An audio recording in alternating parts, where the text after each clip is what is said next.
Assalamu alaikum урматтуу мусулман буртагандар. Кедейлерге жардам берүү ырыскыны көбөйтөт, береке берет.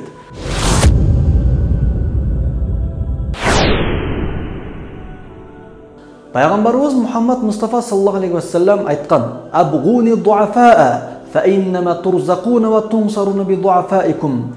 Мага алсыздарыңарды алып келгиле. Чындыгында силер араңардагы алсыздардын берекеси менен, алардын себеби менен ырыскыга жана жеңишке жетип жатасыңар. Ат-Тирмизи. Улуу алым Ибн Муаз айтты: "Кедейлерди жакшы көргөнүң пайгамбарлардын сыпаттарынан, алар менен чогуу олтурууну жакшы көргөнүң такыва, Аллахтан корккон адамдардын сыпаттарынан, ал эми кедейлерден качканың эки жүздүүлөрдүн сыпаттарынан." Файдул Кадир. Урматтуу мусулман туугандар, чындыгында адам алсыздардын берекеси, алардын кылган дуалары себептүү ырыскыга жана жеңишке жетет.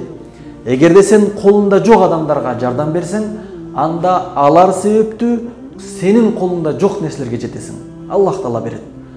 Эгерде сен ырыскысы тартыш болгон кедейлерге жардам берген болсоң, анда сен өзүң кенен ырыскыга жетесиң.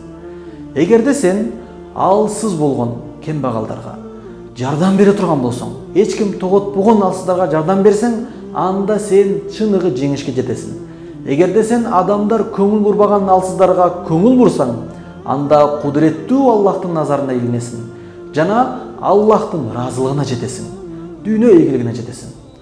Чындыгында ийгилик алсыздарга, кедейлерге жардам берүү менен болот. Aqulu qawli hadha wa astaghfirullah li wa lakum. Assalamu alaykum wa rahmatullahi wa barakatuh.